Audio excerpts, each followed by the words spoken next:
Hello, lovely podcast people. I hope you are very well. Those of you who are avid followers of any of my work will know that I've been a bit sick recently. I got something called vestibular neuritis. A virus attacked my 8th cranial nerve and caused various different symptoms. And now I'm left with a bit of vertigo. I had something called nystagmus. Basically, my eyes were shaking. It was horrible, caused lots of vomiting until I got lots of strong drugs to stop it. Anyway, so I'm on the mend. I'm a bit wavy. If you're on a platform where you can watch, every time I move my head, the whole room kind of is a bit of a delay to catch up. But anyway, I wanted to release this podcast. It's a guest episode. I went into the studio with Body Smart, a really cool setup, and we ended up talking for a few hours.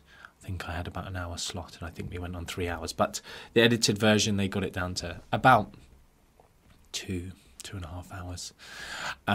But yeah, we covered loads of stuff. I will just very quickly say, actually, when I got into the office this morning, we had confirmation. Any of American listeners, NASM, N-A-S-M, MNU is now an approved, I don't know what the exact wording is actually off the top of my head. I should probably look on my phone, but approved education provider, CPD points, everything for NASM over in America. So that's a very cool step, trying to serve our MNU graduates more and more. And I am hopefully going to be doing my first ever talk. I never managed to get to America for one of my tour talks. I feel like I am probably retiring the tour talk, which maybe means I can publish it online for everyone to enjoy who wasn't able to make it in person. But I'm hopefully coming over to America. The problem is America's so damn big. And so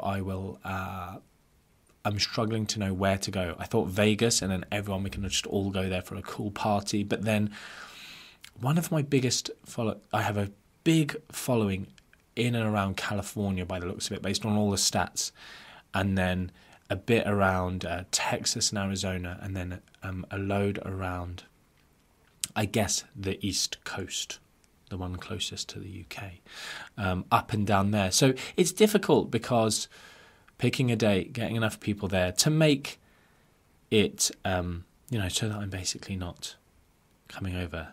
And because I always make my talks too cheap, and so they don't, I don't try and make any money from doing my talks. It's just nice to get in front of people. But anyway, hopefully look out for that if you're in America. Cool news about the NASM stuff. And MNU enrollments, as of this minute, are opening in about 4 weeks. So 18th of June they open. Any of you interested?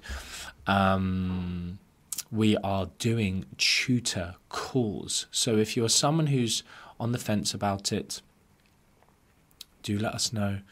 You can jump on a call with an actual tutor. So it's not like a sales call. I've given them the remit of just talk to people, answer their questions, give them career advice. Of course, it's not like a business call. It's all specific to MNU. But yes. Cool. So without further ado, I will introduce you to this episode. Covered all sorts of stuff. It was very much around personalized nutrition, but the genetics of various things, I guess, into individual variations in how people will progress. We covered some stuff about menopause type plans that are out there. All sorts of things, gut microbiome stuff, food intolerance testing stuff, some stuff about alcohol and how it impacts the body. But yes, I hope you enjoy it. It was really fun to record. And it's in 2 parts, so I'll be back introducing you to part 2 another time. But yes, I do need to record you an episode soon. I've got all sorts of stuff. Probably going to do one on genetics, weight stigma, shaming people into losing weight, and how much of a low IQ, uneducated opinion it is that we should be shaming people. But anyway, enjoy. I'll talk to you soon. Much love. Hi, I'm Jamie. And I'm Stacey. And this is the Body Smart podcast. And today we have with us the one and only Martin McDonald, CEO and founder of the MAC Nutrition Collective, which promotes evidence-based nutrition, education, mentoring and consultancy. So amazing to have you here today. Thank you very much for having me. Yeah, we know you have got a wealth of knowledge. You're a lecturer and you've got all of the sciencey stuff, but the reason we wanted to get you on the podcast is you actually care about helping people and helping them apply that knowledge. Easier said than done. So on that note, we are going to be cutting the BS on some of the trends in the nutrition space today. Yeah. What people really want to know is, are these things worth listening to, or should they just ignore all those ads on their feed? And we're also going to be breaking down the best way to tackle a big weight loss goal. So first up, let's get into the juicy stuff. Cool. Can we cut some BS on all this personalised nutrition hype that's going on at the moment? Yes. It's a big bugbear for me at the minute. So personalised nutrition, also, some people use the term precision nutrition within the kind of academic space. It does have many different forms. So I actually did industry-funded research, academic published research in the areas of genetics, food intolerance testing. I haven't done anything, which is annoying that I don't have this I've done this, so I know what I'm talking about. But I've never done anything on continuous blood glucose monitoring or kind of gut microbiota research. But because that's the foundation of this Zoe thing, isn't it? Zoe's which my mum's been banging on about. Really? Yeah. There's lots of them now. That's probably the one that I get the most adverts for. Mm-hmm. It's very UK based though, isn't it? Yeah. But there's lots of companies now jumping on this bandwagon because it's a big thing. It's being talked about. Certain people are making enough noise that the sort of even mid-range players can even just jump into, maybe offer a different price point, just make money at the expense of other people. And so it's always been a bugbear of mine because nutrition programming based on genetics is like such an alluring feature. So people ask me, can we actually, test someone's DNA? And the fact is we can. It's kind of amazing that we have been able to do that. But it's the use of that data where everything just falls down. So my research that was published in the Journal of Experimental Physiology was more looking at certain, it's called the angiotensin converting enzyme gene, and the polymorphisms of that. Excuse me? Break that down for the audience, please. Yeah, it's just one of the genes that has been coded. So there's one that's quite popular called the FTO gene, which is, there's been TV documentaries calling it like the fat gene. Right. And it's probably one of the only genes where there's been enough data. We're talking hundreds of thousands of data points where we now know if you have that gene, you're probably, and it's not definitely, which is why there creates some controversy, probably more likely to have a larger appetite, have a higher BMI, or I'm sure your listeners, you've probably talked about some of the limitations of BMI, but as a broad spectrum tool of body weight and maybe body fatness. So that's the FTO gene, but there's all these other genes which these companies are going, you've got this gene, you've got this gene. It's been remotely linked to this certain strength was the ACE gene. And all these other ones about nutrient absorption or whatever, or risk of certain diseases. But they are literally, when you look at hundreds of thousands of people, it's like, slightly more of this person. But on an individual testing basis, they are utterly meaningless.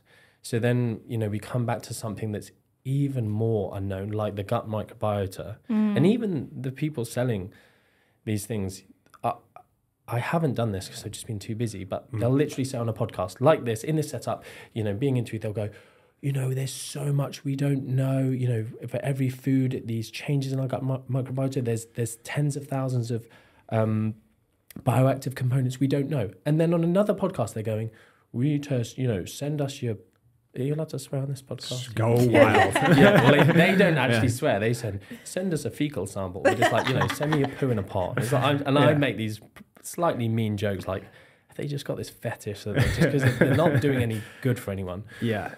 And we'll test it and we'll tell you what foods to eat. Yeah. But they literally they admit that we know nothing. We haven't even scraped the surface. Such a new area of research in the grand scheme of things, isn't it? Exactly. It's the bigger issue, not with this, is you know, you're still talking like this gene may have an impact and it may mean you're more overweight, have a bigger appetite. But the second you just give somebody that label, you just allow them to start having a victim mentality. Like that is the bigger issue is like, well, I am this way because of X, instead of like, okay, that makes it slightly more difficult, like the way having polycystic ovaries might be, but it doesn't mean that you can't get in great shape. Or even worse, it makes people go, well, there's no point me even trying because this is what my DNA is. The thing that I find really interesting is I had actually forgotten about this till we started this conversation. This was around when I was like struggling with my weight and stuff, probably like 8 years ago. And I was like, oh, DNA testing. It's going to tell me like if I should eat more carbs or I should eat more fats. And it's still going. Like, it's been there the whole time, but it's just having this mad moment at the, like right now, isn't it? And it's because there is good research.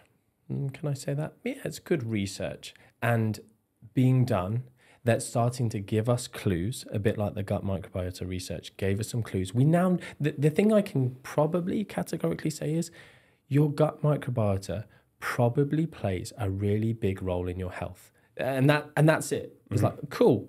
Any specifics, Martin? No, absolutely none. It maybe probably you should eat some fiber. You maybe should have some good dietary fiber variety.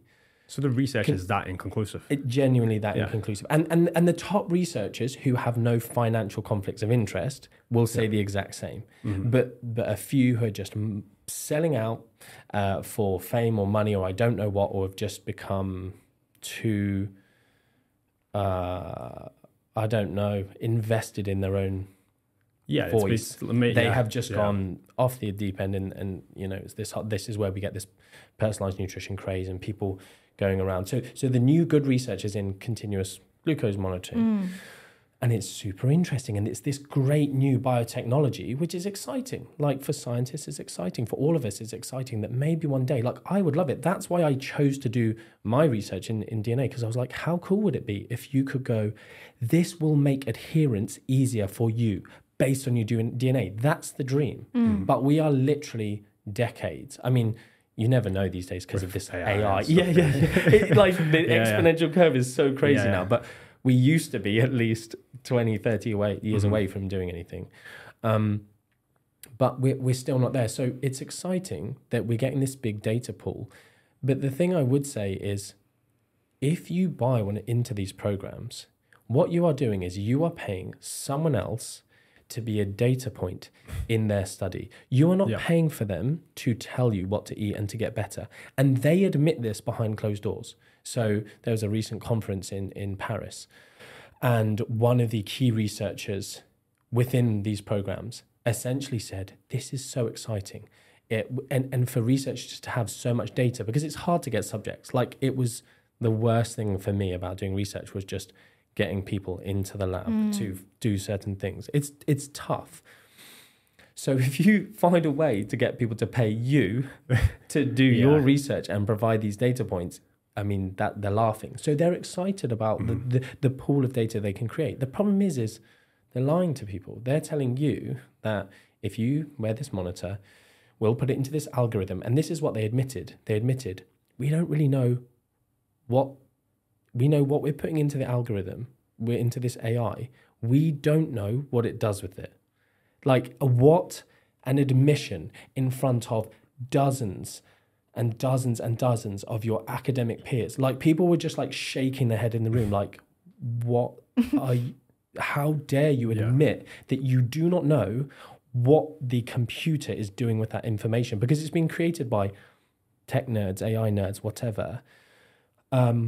But the actual nutrition researchers don't know. So then it spits out these numbers and these scores and these ratings, and it's going, eat this way.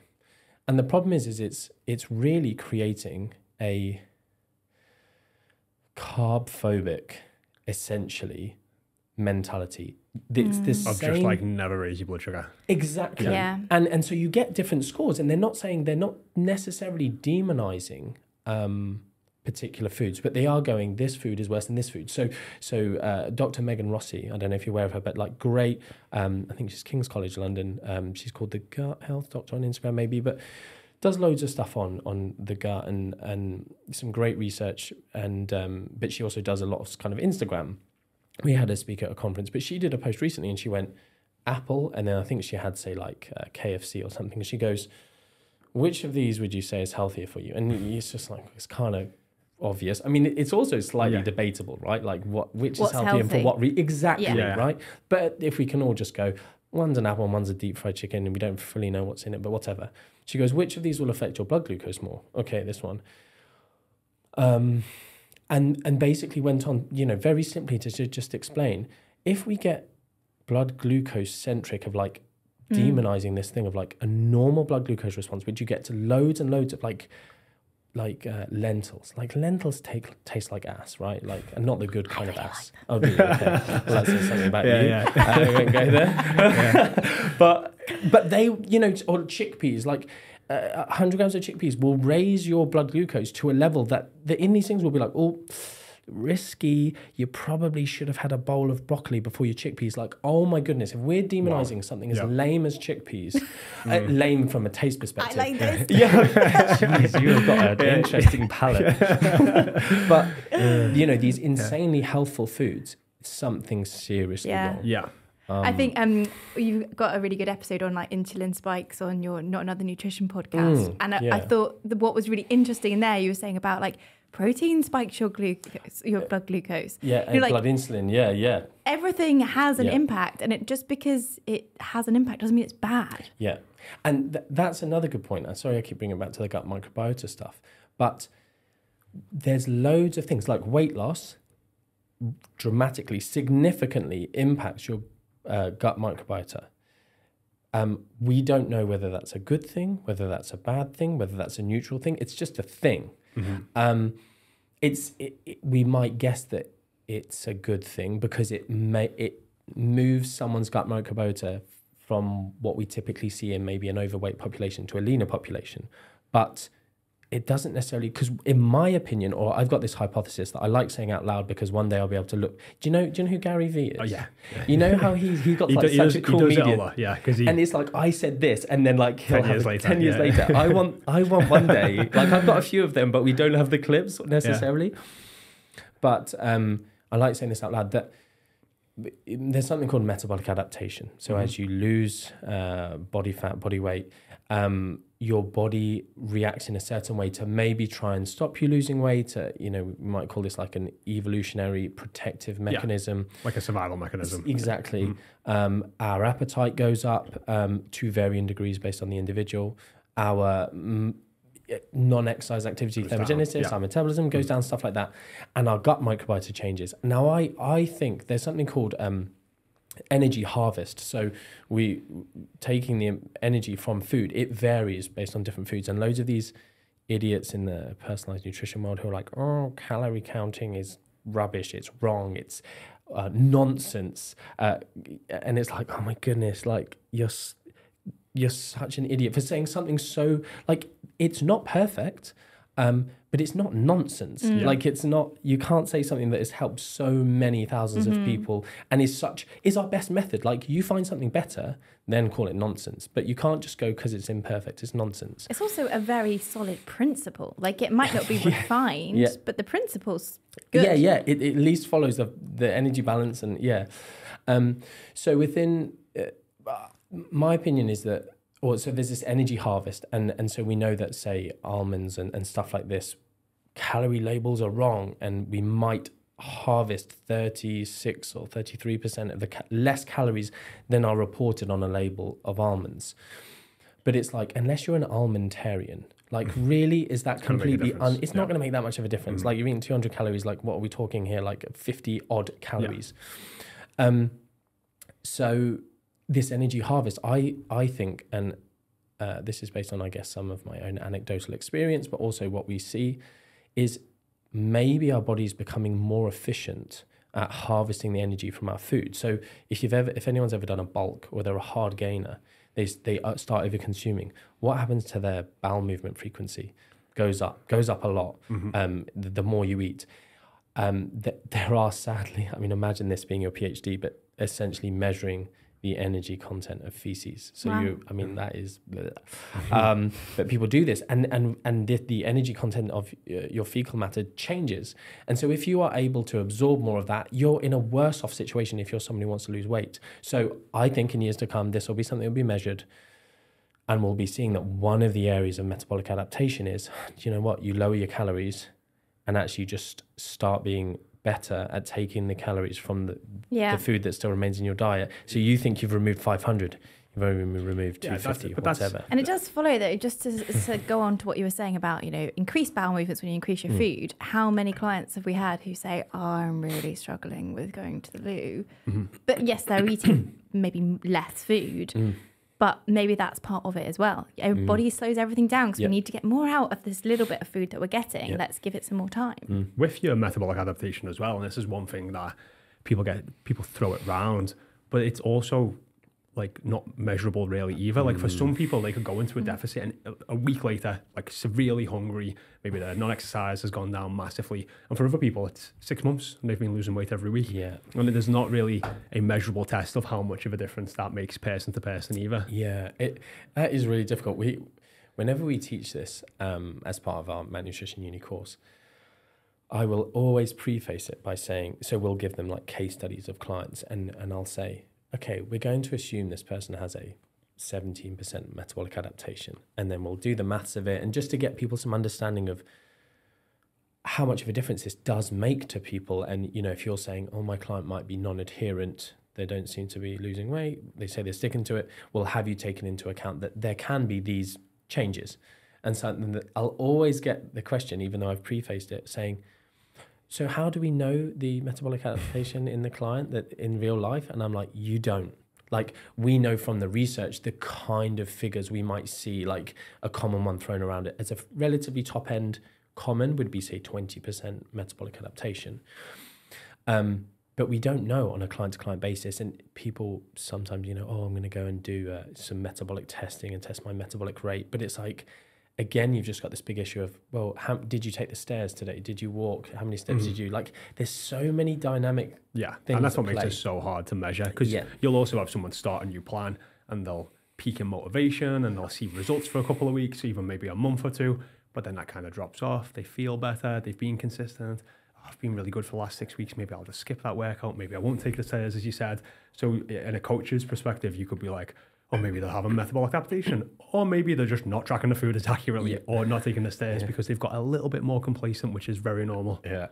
That's so me. You've just described me. I'm literally like, I'm going to do X, Y, Z, and then I'll see myself in the mirror and go, oh, looking all right. And then instantly I'm just like, I'll skip a workout. I'll just have some extra whatever.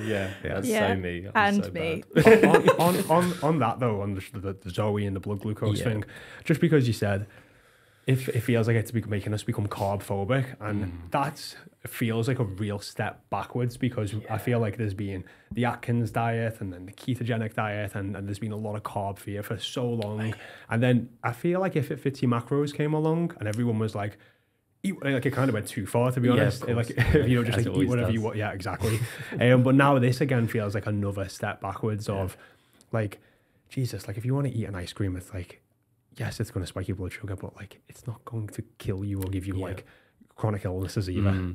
It is a real step back. It's almost, I'm sure you've been around long enough to see that so many things just go in cycles. There's trends, like it's low fat, then it's low carb, then it's low fat. And it's just like, but if we can wrap it up a different way. So we're wrapping it up now in this overly sciencey way of continuous blood glucose monitoring. But all we're then doing is, and this is what everyone is getting from these results. So in the studies even using this, no matter what your data is that comes from the blood glucose testing and the microbiota testing, everyone's getting the same results, which is eat less processed food, eat more vegetables, eat more like just whole grain type options. So what we've all been saying the whole time. Exactly. It changes absolutely nothing. And there are there's the research out there even that just basically goes, if we just give someone, and I posted this study recently, which essentially said, like even the wording was so fantastic. It essentially said one group, a randomized control trial, so decent. one group was given a one-size-fits-all. Like when you hear that, you go, oh, like if you advertise that your clients, we give you a one-size-fits-all, like no one would sign up. It'd be horrendous. But we gave them a one-size-fits-all and then a computer algorithm-generated personalized nutrition plan. And literally the results of the study was there was absolutely no difference in the outcome. So people are paying all of this money, believing it. And then there's also this idea that, well, and I've talked about this on my podcast about how certain nutritionists who have done certain degrees, because typically nutrition degrees aren't done very well with regards to helping real people. They're very focused on food industry or food legislation and policy. Like one of my nutritionists that I employed, she said the main, she spent 12 weeks learning how sausages were made. And I was like, you spent 30 grand too. And she wanted to be a performance nutritionist. She was like, yeah, we did a whole thing on how sausages were made and, the whole process and the preservatives and everything. And I was like, God, like money well spent. So, I mean, if you want to work in sausage industry, well, great. This is the thing. And that's what I tell people actually is like, deciding between MNU and a degree, it's like if you do want to work in food industry, if you want to work for Kellogg's or whatever, 100% go and do a degree. But if you want to work with people and help people, and your courses are government certified now. Are they degree level or? Yeah, so the MNU is now a level 5 diploma, so it's the same level as a foundation degree. Okay. It's not a foundation degree, but it's the good thing about it is, we've crammed in so much information in terms of, sometimes people say, oh, you can do it in just 13 months. So, you can become fully qualified, fully insured as a nutritionist with the same scope of practice as someone who's gone and spent 30 grand on a 3-year degree, and being insured to work with clients and all of these things, but in just 13 months. But sometimes I go, geez, like, how we managed to do that. But then I look at my actual degree and my master's and my postgraduates of how much time I actually spent doing nutrition modules and nutrition lectures, like so many, like 12 weeks and countless hours on stats, countless hours and on, research method stuff and lab techniques like pipetting, like a lot of theory, but not necessarily practice that helps people. Exactly, yeah. So you've got the whole, you've got the module on nutrition. It's like, cool, I had that 12 weeks. So that's like 12 to 24 hours worth, and with our qualification hours like something like 414. So it's some people take more than 13 months, but you get some good stuff. I've gone kind of off topic there. What was I talking about before that? It was sausages. Yeah, it was sausages before that, and then it was about the feeling like we've gone a little bit backwards with the carb phobic side of things and the blood glucose monitoring. I mean, the bottom line is people don't need to worry about their blood glucose unless they're diabetic or pre-diabetic or they have a really awful diet. Right? Especially if you're basically saying they're just getting to harvest your data, which is probably great for the long term of having that data, because when else are you going to get so many hundreds of thousands, if not millions of people doing stuff like that? However, if the information that and people are just suckers for like, oh, a nice graph went red on my phone, and it's like, oh, don't eat that. Like Davina. What a flipping sellout. What is she a sellout though? She's just... Or maybe she thinks it works for her. Yeah. So for our US audience, Davina McCall is in her 50s. She's in great shape. Like, she looks after herself. She's always been Loads of fitness very DVDs active. And she's the face of Zoe in the UK. But you're right. She's always looked after herself, and she's always probably eaten pretty well. Well, this is so when people see this, I think they forget. I'm big on critical mindset. If you consider the words that come out of her mouth, so look at the adverts that she's on and what she's saying. This is why, I'm actually going to reinstate she's a sellout, because essentially she's a sellout or she's stupid. I don't think she's stupid. She's essentially saying, this has transformed my understanding of nutrition and my body, and I feel so different and I look so different and whatever. She's someone who's been doing this for 2 decades-ish. She's learned so much, she eats so well, she feels great. Like, there's only so much you can feel better. Like, if she turned around and went, I can function on 3 hours sleep a night because I'm so optimized and biohacked. Or if she went, I am eating 10,000 calories a day, but staying the same weight, and I love this. Like, all she's going is like, oh, I feel great. What was she saying last year, the year before? I've got this new exercise plan. I feel great. I'm eating this way. I'm doing that. Like, it's not transformed anything. What's it transformed is her bank account this year. So it's just so wrong that people are saying that somehow, like, I get it. Some people will say, and this is what I've said consistently, that's what I was saying earlier. My brain's come back to it. My podcast episode on why degree nutritionists go down this route is because they're not taught to work with people. And there's this idea that if you do something like the placebo effect, we're all aware of it. If you say to someone, this is personalized to you, this will work. You say, what should I eat? And the doctor says, here's a leaflet. Here's what we tell everyone. Eat more vegetables, blah, blah, blah. You go, boring. I'm a snowflake. It doesn't work for me. But then you go, I've tested you. And this is specific to you. Specific to you. You need to eat kale and broccoli. And you're like, wow, this is so cool. But even the research doesn't support that, but that lying to people in that way actually improves adherence. So you could almost go, do you know what? I know I do that testing, but I'm lying them to help them help themselves. And I would sort of go, you know what? You're not completely unethical, because you are like marketing. You have to do that, right? Sometimes you have to just create a situation where you have to sell the sex. You have to, exactly. You have to sell the sex, because like if it's just like, you know, oh, you need to move more, you need to eat a bit less, you need to eat more whole foods. It's not sexy. You know what I mean? Like, like if you, I always say this, like if you say to someone like, hey, what you could do is like get your steps from 4,000 to 8. Eat maybe just more whole foods, a little bit less processed stuff. You can still enjoy some of that. You know, just like drink more water, go to bed a bit earlier, like all that. Just like, but if I go, right, what you need to do is spin round backwards 16 times a day, take 14 crocodile pills, and you will see results to like where Samuel. You know what I mean? And that's because it's. And if you can weave in the stuff that works with that, then people just feel like it's a bit more unique and those sorts of things. It is just, I always say, like making the middle ground sexy somehow, something that.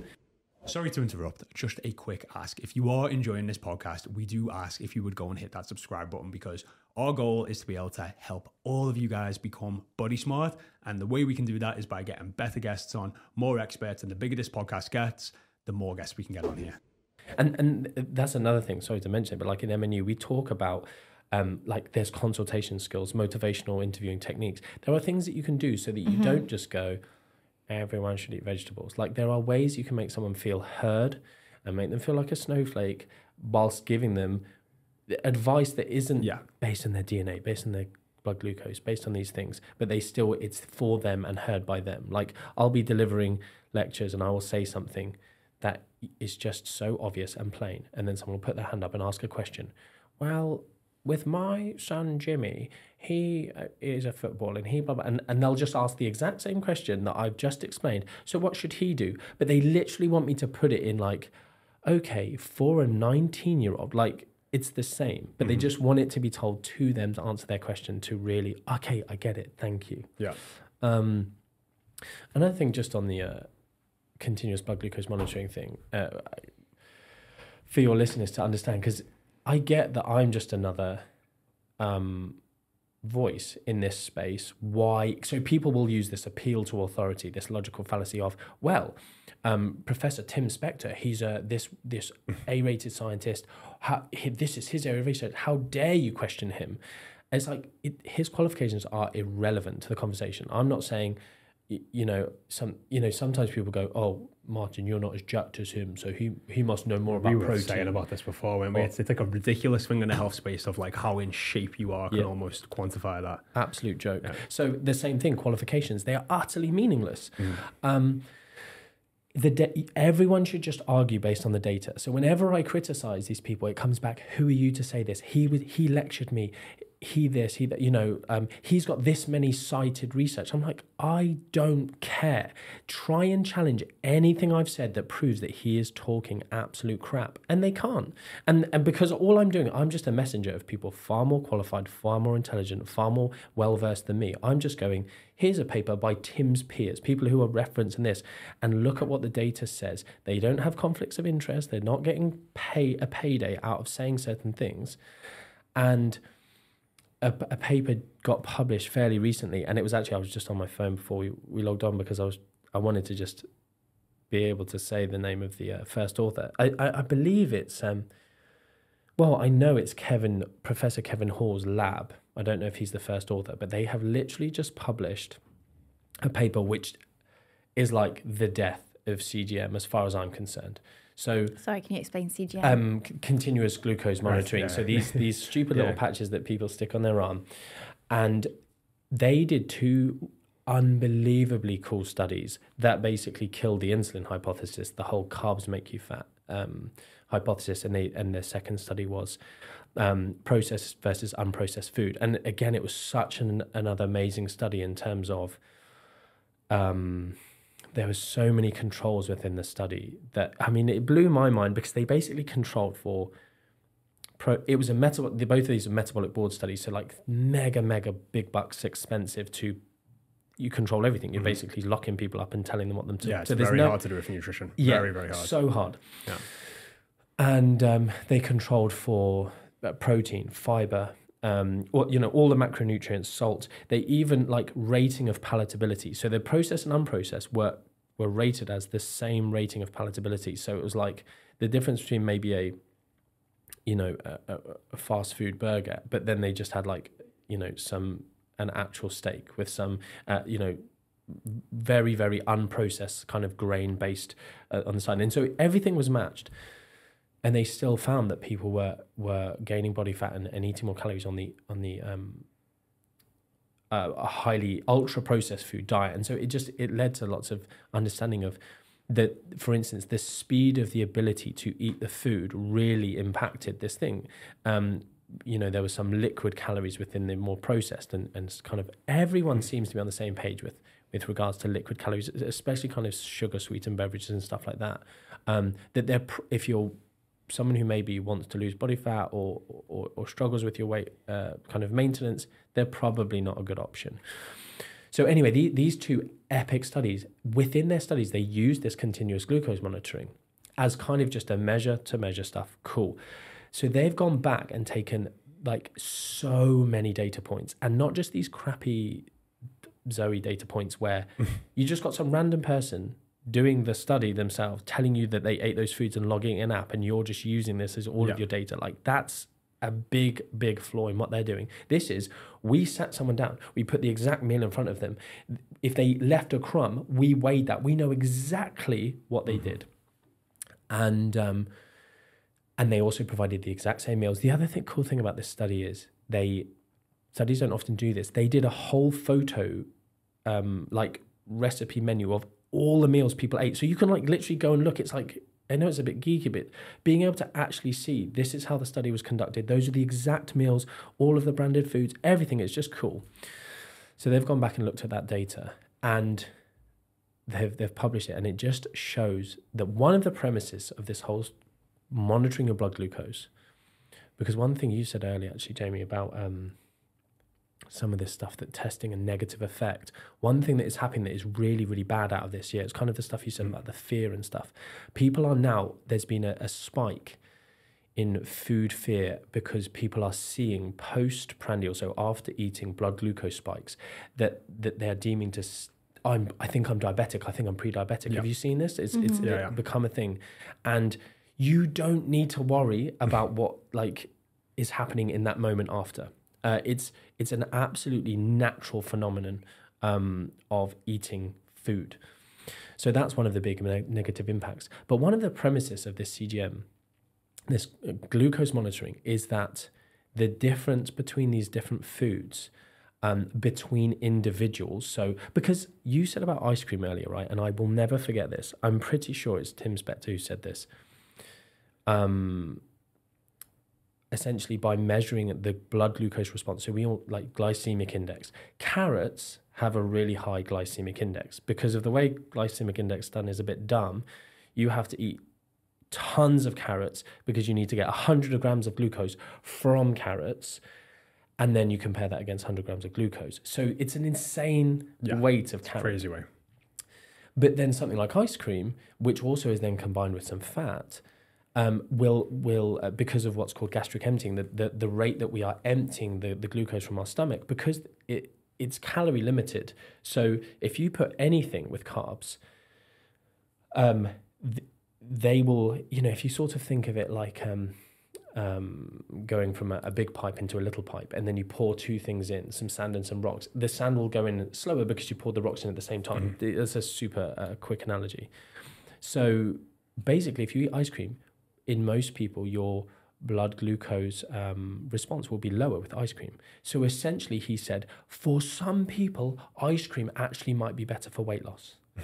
And I was like, you absolute frigging clown. Yeah. Like at that moment. Then carrots. Do you think some people are like, when they're just so entrenched in the research that they're just so removed from normal people? Because that seems to be what my experience is. Because the way you're getting like, oh, they're going, what's your credentials? Or what's your this? Or what's your that? I'm like, our credentials are, we've changed thousands of women's lives and have thousands of testimonials and hundreds and hundreds of reviews. I was like, that's it. I was like, we're doing the work. And guess what? Like the basics, like the rocks, they haven't changed that much. Maybe some of the pebbles and the sand, like that's over time. There's new stuff that's coming out that's going to make it. But like if we just look at the premise, it is the same stuff. Yeah. It's just really trying to understand. And it's also, it doesn't need to be overcomplicated. Like you only have so much headspace every day as a busy woman trying to lose weight. Yeah. If all you actually need to think about are these 4 simple things, why complicate it? Why add in an extra little graph and an app and a blah, blah, blah when you don't need to? Yeah, it's so true. And I think you're probably right. I can't tell whether it's they're so entrenched within the research or they just like the sound of their own voice and just... I like ponder what's going to come out of my mouth. But if you're just talking constantly and your thing is blood glucose and you go, well, and then you can show a graph, this and this, and then you, I understand why someone stupidly with not very much brain power might go, well, that, so maybe for some people, ice cream is better for weight loss. Like, I sort of get why you'd say that, but it's just such a dumb thing to say if you actually understand, because his area of research is genetic epidemiology. Like, it's not even like an area, like he's not an expert in obesity. He's not like, it's totally wacky. And then he's done some gut microbiome stuff. He's not someone who's done really good work within even an area you might go, do you know what? He like, aggressive or large calorie deficit dieting and adherence and keeping weight off. Like someone who's published that research, you might go, oh, I'm going to listen to you. Like he's not someone who's published research on that. And now they're going after perimenopausal or menopausal women saying, do this CGM stuff because if you're struggling with your symptoms. And it's... But that is definitely noticed. That's becoming the next... It seems to be, in my eyes, the next money grab, menopause. Yeah. Oh, like, so right. I'm just seeing all these brands and so-called experts popping up like, oh, are you going through perimenopause? Are you going through menopause? And it's like, it's very... Some of the stuff that's getting said is very woo-woo, just and all over the place. You know why it's probably so tempting, though? Because it is such an unknown for the woman going through it. Her body's changing like crazy. If there can be some graph and science and app and proven route... How tempting is that? Especially when you feel so awful and you don't realise what's going on. You used to know what to do with your body and now it doesn't work anymore. Someone's telling you, hey, look, this science says it knows how to do it now, so just follow this. It definitely is the whole thing of preying on desperation. It's such an effective way to make money. And it just sucks that people are that way inclined, that money is more important than just being a good human. So it's jumping towards that. Like there's no... it's just... it is a money grab. Like you are right. I can't even add to it, to be honest. It's just, this is a group of women. Like it's become a very, very Googled word now around nutrition. I believe it was someone like Oprah talked about it. I don't know if she's going through it or something, but it just created this massive wave of like, okay, menopause and eating for it and how we can do it better. And so therefore it's like, cool, let's use that as a tagline. And then and it's obviously a group of individuals that there is a level of desperation. There is I don't understand. I feel betrayed by my own body. I haven't really changed the way I'm eating. I mean, it's great that it's becoming more of a conversation because there is a massive need out there. And obviously you're through Mac Uni, you're running events to upskill the personal trainer contingent, nutritionist contingent. So that knowledge is needed because there is research out there that since we've done our certifications do you know what? It didn't even cover menopause when I did mine. Yeah. It wasn't even a chapter. So great. But Can we, just to summarise, blood glucose monitoring? Okay, cool. Because we'll definitely get into menopause. Yeah, okay, but we're cool. just basically saying, for 99% of people, waste of time. Not necessary. And on that summary, that study by Kevin Hall's lab, that the premise is that we can measure our difference, and our differences we can then assign some of these differences to specific foods, and I can tell you which foods to eat. And that study essentially showed that the same person in that study eating exactly the same meal, but the next day, the standard deviation, the variability in the blood glucose response in the same person to the same meal that's been prepared by a scientist and you've eaten it on a different day, the variability was so great in that it matched the variability between me and you and other meals.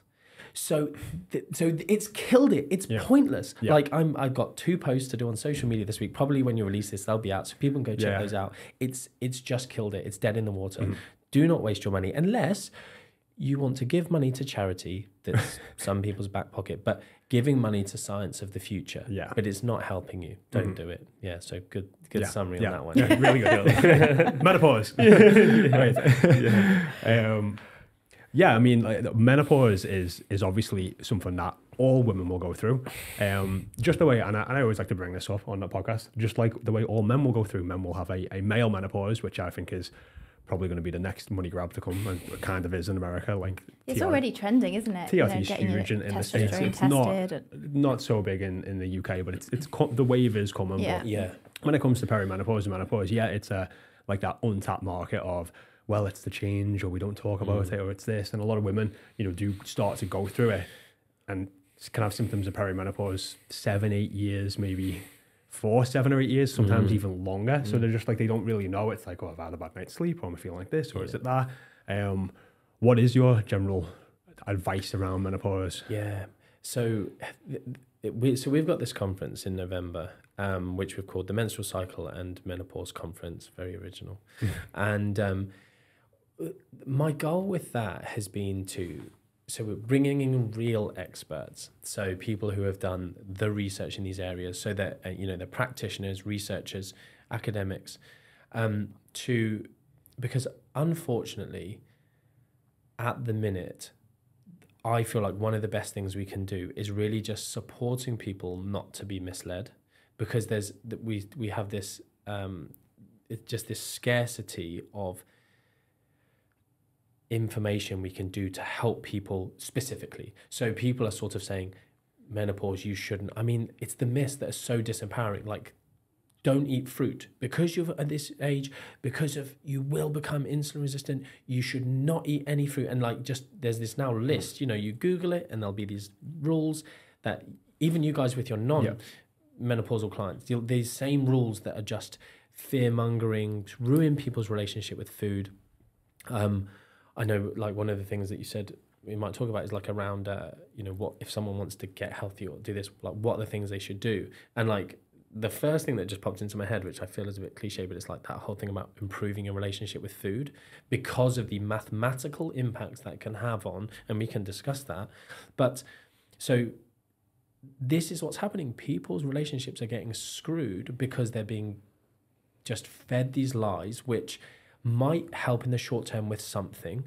One of the biggest factors that I think undermines people's processes when they come into this period is that the body does stuff that is just not from a human. We're so imperfect because we just observe things, and we try and create this. We have this like reductionist thing of like, I observed this happened, therefore they are correlated. And what happens is, I am training this way, I am eating this way, I can't see any particular changes in this, but my belly is getting fatter. And like that's the, super common is I've never had fat around my stomach. Yeah. It's always been around my bum and my hips. And I've hated that about myself, some people will say, but I've come to terms with it. I'm now of an age and I'm body confident and I love the way I look and cool. I've got these, hold on, where's this fat coming from? And what happens because of these huge hormonal shifts around this period is we get this redistribution of fat. And that's what we just cannot understand with the whole, I guess, calorie energy balance model, because they will say, I'm eating the same. They will say, I'm training the same. And for once, I mean, that's a bit harsh, but for once, they might be telling the truth. You know, and I don't say they as women, I mean as humans, we lie, we misreport, we don't understand our calories accurately. But because of these like dramatic changes that you are almost pharmaceutical, like you would have to inject drugs into someone else to get these changes, we actually get this redistribution. So you don't even need to be in a surplus or a deficit, but you get fatter here and leaner here. Do you think that is the case? That it is, people are not going into even a minor surplus? Because I think there are some instances of definitely it's just a complete redistribution. There are other instances where people are in a surplus or they don't because you're getting feelings of night sweats, and you're getting interrupted in your sleep, and then your energy levels are lower because your energy levels are lower. You're not moving as much. Training intensity goes down, so it could be like, right, you're eating 200 calories a day more and gained a pound over the month, but that pound went purely on your stomach. There's every scenario that we can imagine that would be occurring 100%. I do think for some people and this is another thing that we haven't covered, is the whole topic of HRT, because I think there's a lot of scaremongering that can go around that. And I don't know if I should say this publicly. I always make this joke when I'm presenting at conferences, but I'm just like, I am so pro drugs. And I'm just like, I'm not anti big pharma. I don't trust drug companies. I don't trust, most of these big corporations, because I know they do so much that's just profiteering, but I'll happily take a paracetamol. Like and so why are you okay to, and then likewise, we've got the whole fitness industry, which is just full of drugs, like performance enhancing drugs that change your appearance. And HRT is another one of these things of, there's been lots of scaremongering, at least for people to make informed decisions. It can be life-changing for women to not be scared away from it. Talk to an actual professional who can talk to you about it. And those horrible symptoms of just fatigue and, every one of these symptoms under the sun that people get. Because my understanding is that perimenopause and menopause is just a hormone deficiency.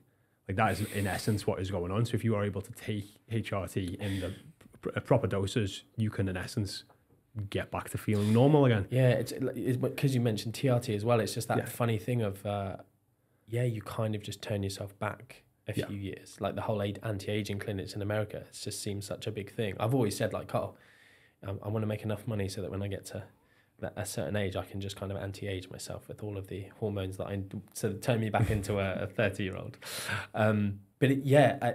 Giving people the correct dosages of HRT, I think I'm probably, just because the experts that I've heard speak on this, and also the clients over the years, the people going, without it just suddenly, it makes a lot of sense. Like there's a lot you can do with diet and exercise, but if that key part of your physiology has changed that much, that is the only thing that's going to make you feel how you felt before.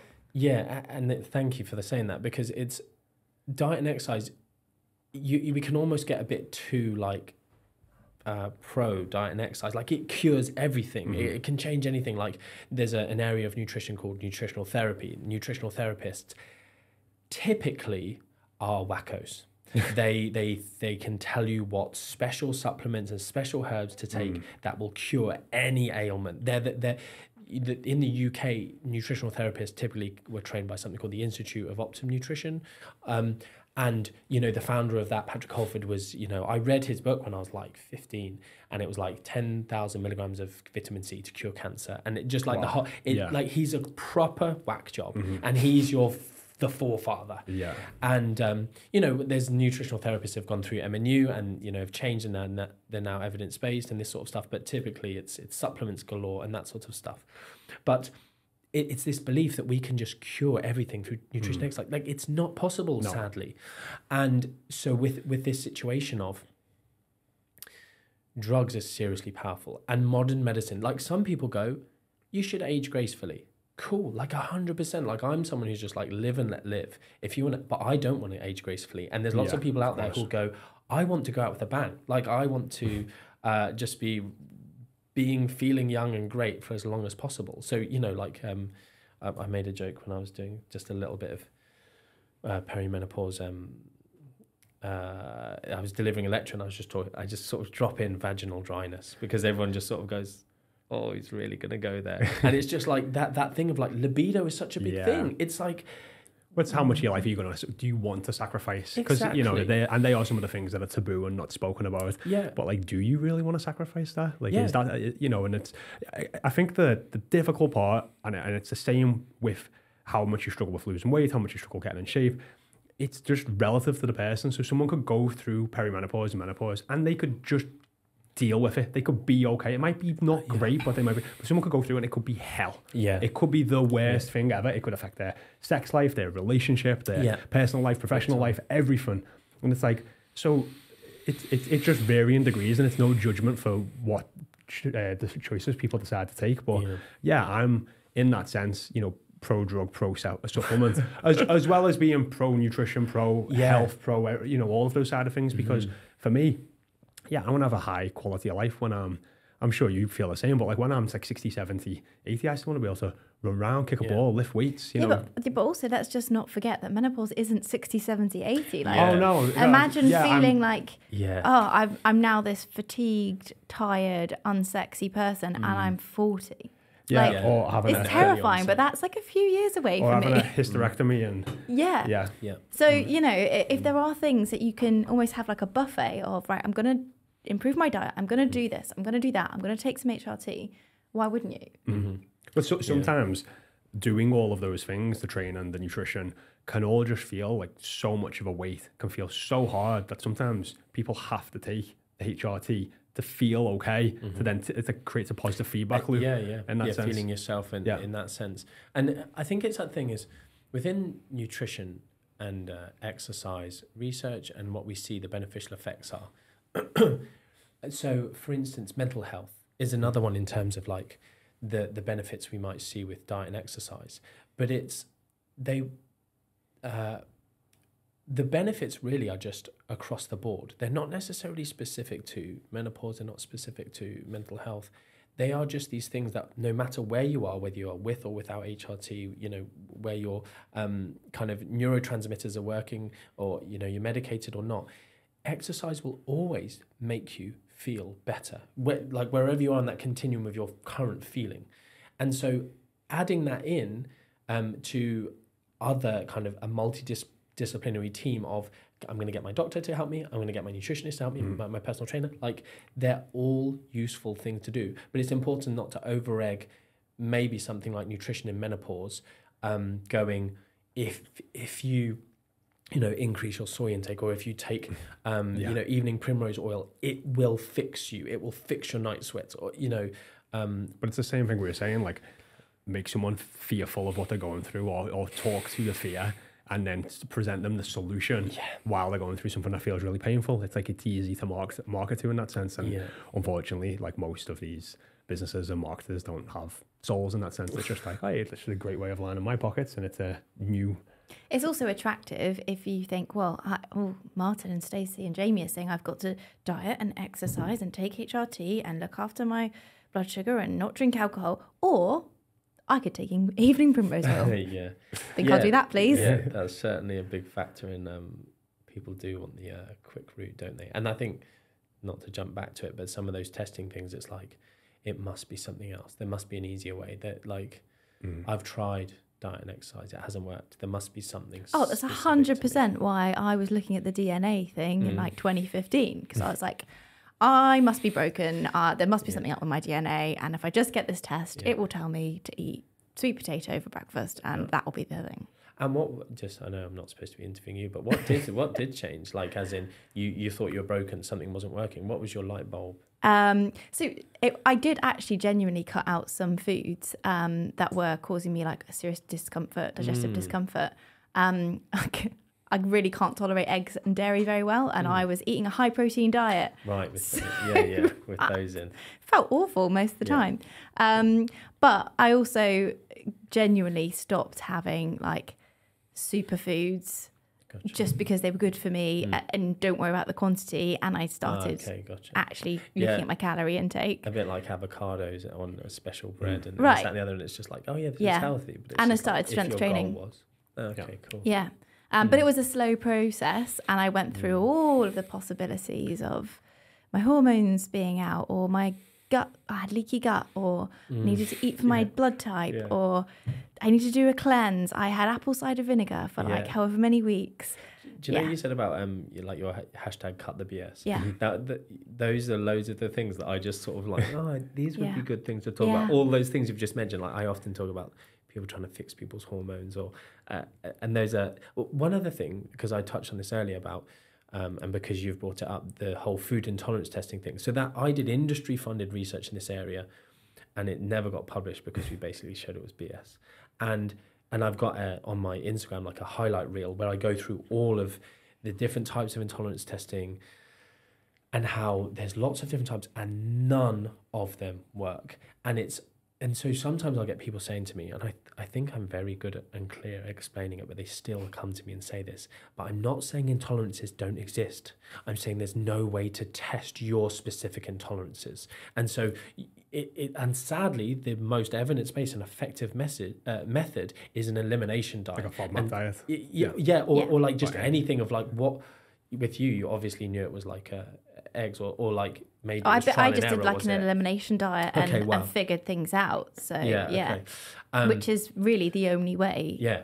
So in that instance, it's like, I'm not saying intolerances don't exist. I'm saying if something tells you need to cut out these foods, because what will often happen is people improve their diet as a result of those and go, oh, but I did feel better. Or, like I stopped eating a loaf of bread a day and it's like, I did feel a bit less bloated. It's like, yeah, of course you did. You cut out like 87 different foods. Like you're barely eating anything. It's just like, of course you feel a bit better in the short term. But so yeah, that's another area of personalized nutrition that just doesn't work. It's annoying. I genuinely would love to be able to help people more with like those key areas. Like IBS is such a big one.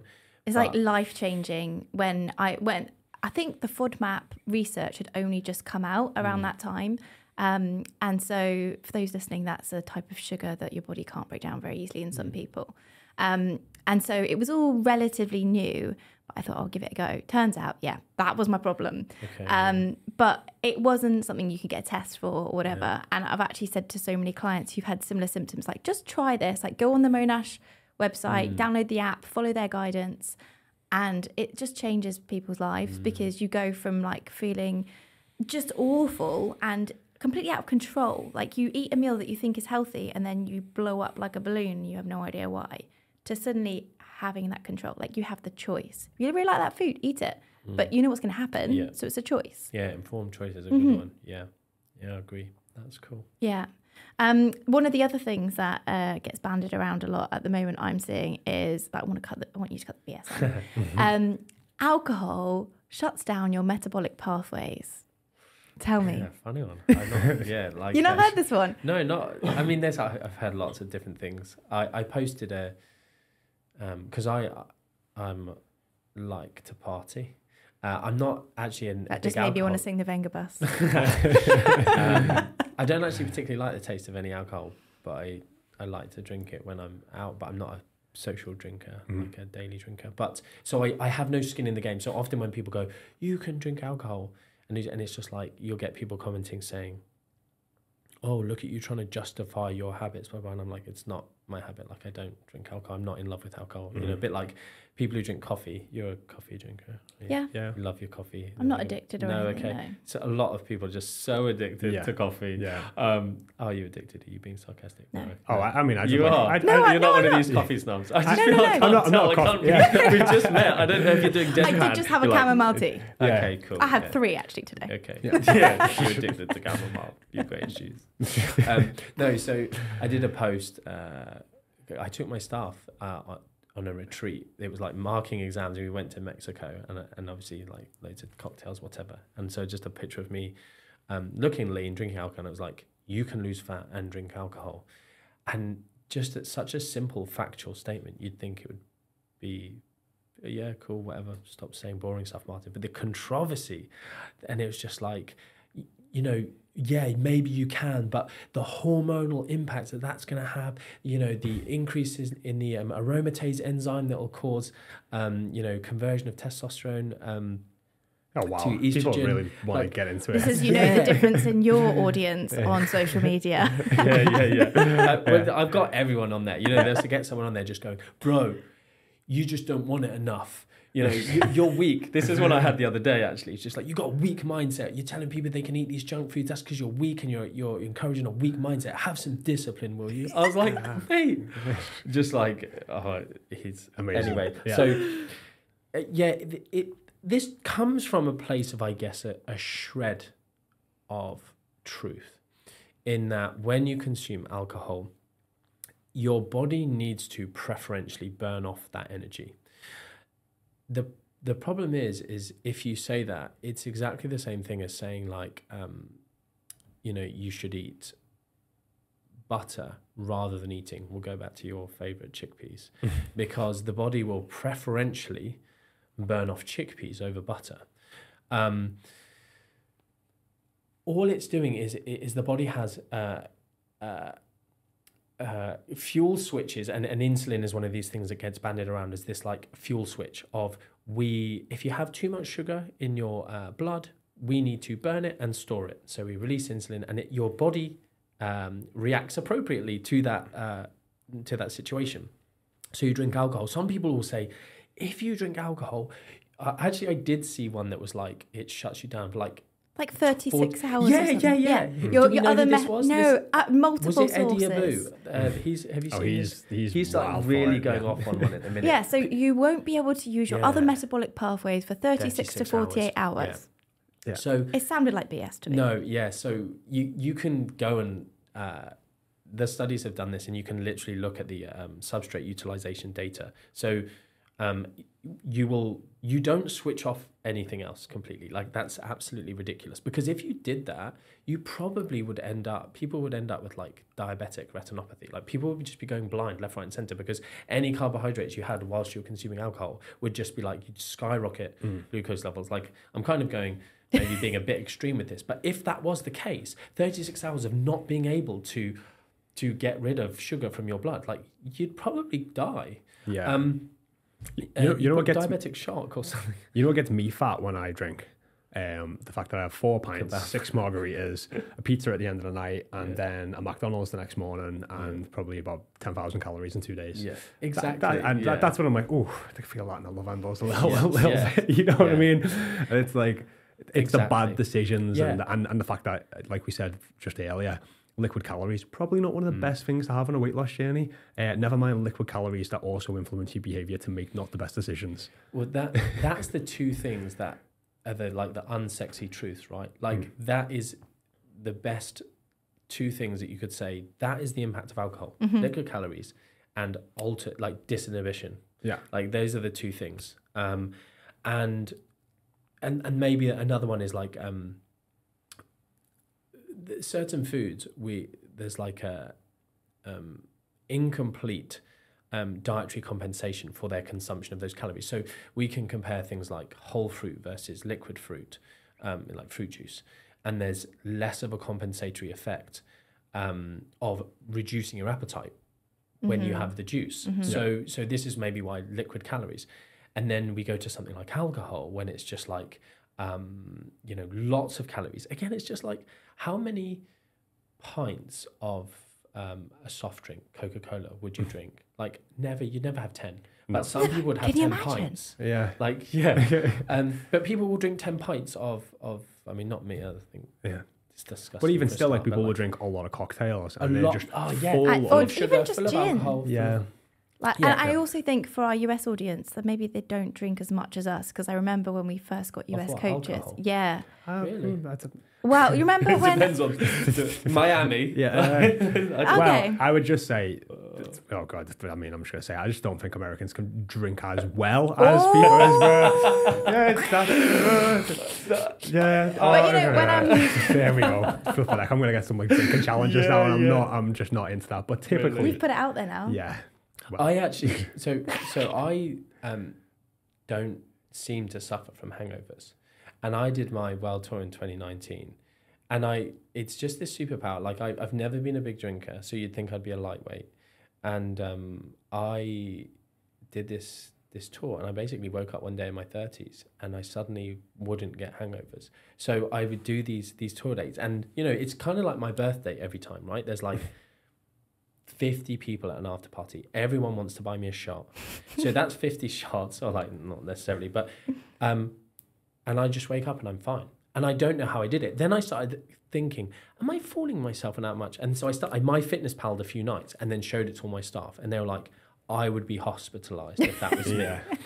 And so then people just started trying to make it a challenge, and I honestly started to get anxious that I might die because it'll just go too far. Yeah. It was like, went to Manchester, then it was like Birmingham, we'll get him. Then it was like Belfast, then it was like Sydney, and then Perth. Like Perth was loose as hell. But it's just like, it just gets a bit too much. But yeah, drinking challenges, what do you think that is then? Is that like a genetic thing? Some people just metabolize it quicker as well, don't they? So there is I did a thing about, there's a gene that's been pretty well studied in animals that we'll call it the sleep gene or the no sleep gene. So people who can function, high function on very little to no sleep. And I think I probably have that gene. Right.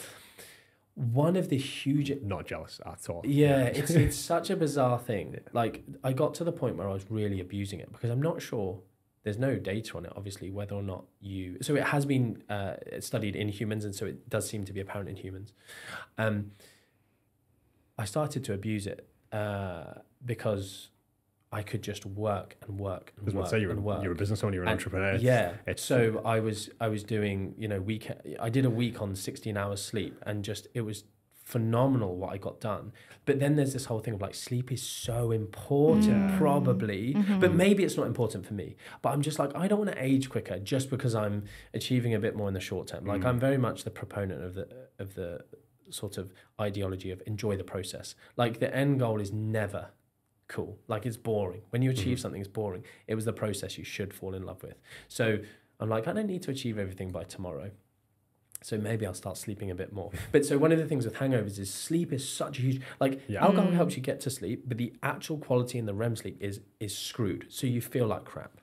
The second part is dehydration. I live my life in a constantly dehydrated state. I'm so bad at drinking. I don't like the taste of water. Like I know I've got water here, but it's just to sort of sip on it tastes gross. I have to just drink...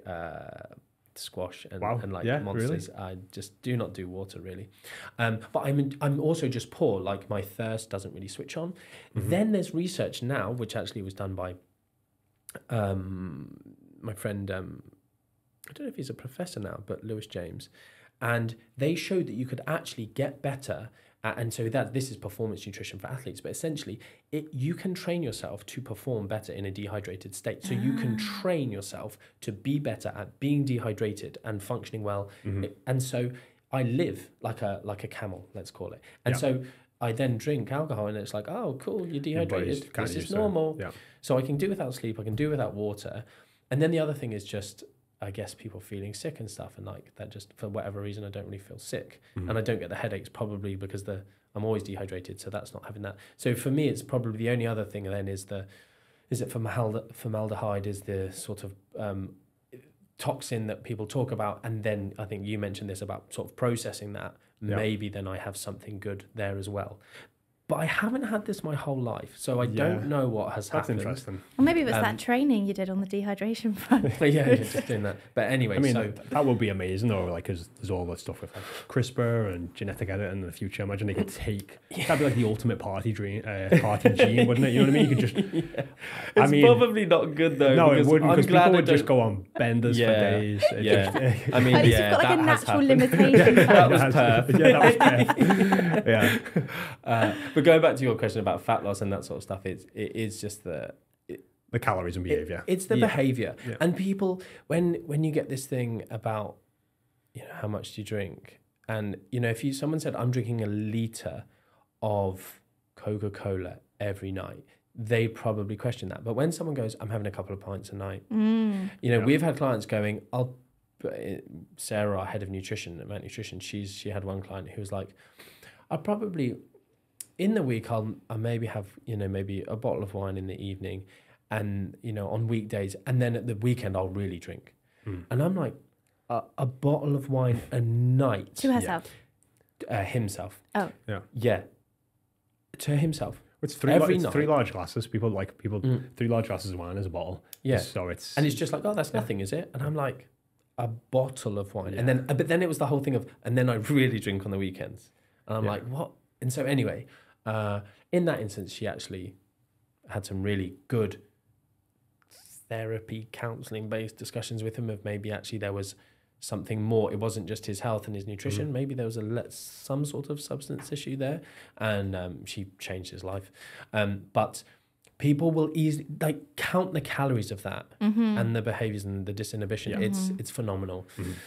And even switching that. So when I worked in professional football, honestly, the first couple of seasons, my entire job was just trying to encourage them not to drink pints and just to drink clear spirits with diet mixers. Like, that was it. Yeah. And I had situations. I had one, I remember, midfielder, and he came in and he was like, Marty, he was like, I took your advice, and he's like, I wasn't drinking pints. I was like, oh, what did you have? And he was like, I changed everything for a cranberry and vodka.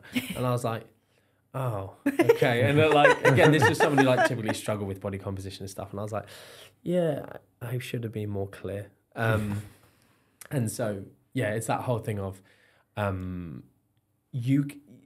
simple change. If you want to drink, you don't have to cut it out, but you do just have to realize there are calories in alcohol. It's not this magical, stupid thing of shuts down your metabolic pathways, but it is just calories and disinhibition. And it's very easy. That first glass of wine will feel a bit good. Yeah. Oh, should we have a second? Oh, go on then. Yeah. That's the key, though, isn't it? Because someone will plan in, I've got enough calories for a glass of wine, have a glass of wine. And after that glass of wine, the disinhibition's like, well, what's another glass of wine? I've had a good day. I've had a good week. Yeah. And then 2 glasses of wine in, should we just have a little packet of buttons? Yeah.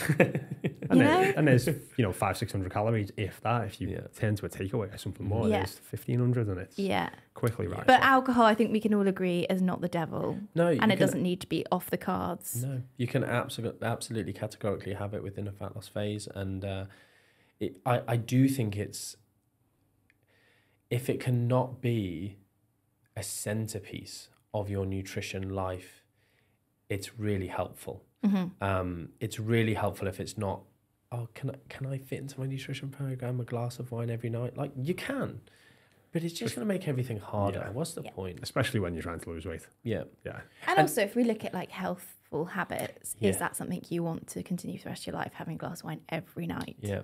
I just literally was saying to one of my partners, she said, do you, she was at wine tasting. She said, I've never asked you, do you like wine?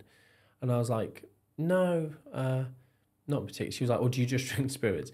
I was like, no, I used to drink red wine, but genuinely the only reason I did it is because, it was in my early 20s. I guess I thought it was maybe a bit suave to drink red wine, but it was also that whole thing of it's good for your health. Have a little bit. And there's what's called the J-shaped curve. Essentially, teetotalers, your risk of all-cause mortality is higher than someone who's a moderate drinker. Now, wait, that is been what people have sung. It's been a reason that it's almost like saying if you're an abstainer from alcohol, you're worse off. But the problem with that is that actually people who were in that column of abstinence from alcohol were actually people who typically had alcohol issues, really bad alcohol that negatively affected their health. And at the time of studying these surveys, questionnaires, I do 0 units of alcohol a week, but unfortunately had done some damage already. So it screwed this J-shaped curve to make it look like, actually abstaining is worse. And we now know really categorically there are no health benefits of alcohol. There just aren't any. So therefore I'm like, no judgment, no shame, do what you want. I make loads of bad decisions in my life, but at least they're informed. And so know that if you're drinking alcohol, it's not good for you. And that's dose response. Yeah. And it's a really accepted unhealthy thing in society, which lots of people are challenging this at the minute, which is quite cool. I like this idea of you don't need it. I'm someone who can go out without alcohol, and just maybe because of confidence I'm absolutely fine.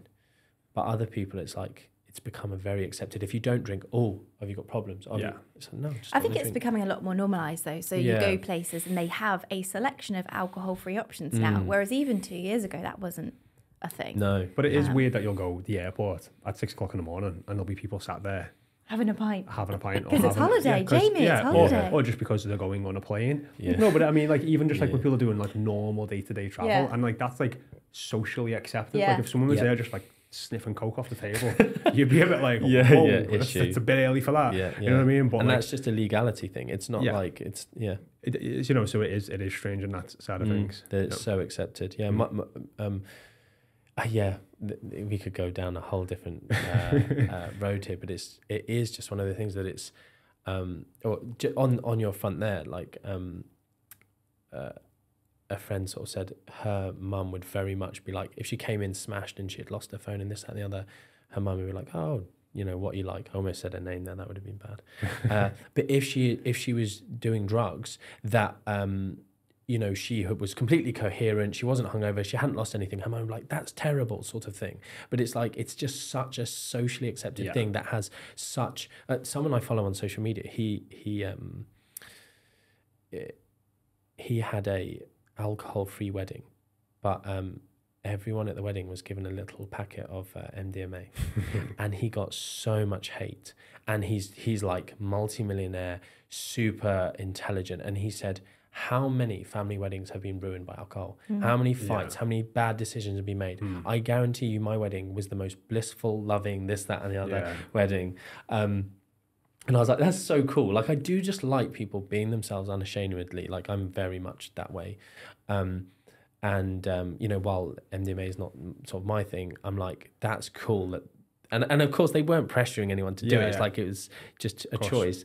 But it is just, on this whole thing of alcohol, it sadly is almost like you're a weirdo if you don't. If you've been listening to the Body Smart podcast, you will know we work with women on a one-to-one basis. Now, our goal is for you to become a Body Smart graduate, and that means we help you hit your weight loss goal, but most importantly, we help you develop the skills, habits, and traits to make a sustainable change so you never gain that weight back. If you're interested and you're ready, willing, and able, we can guarantee that we will get you results. You can find out more with the link in the description.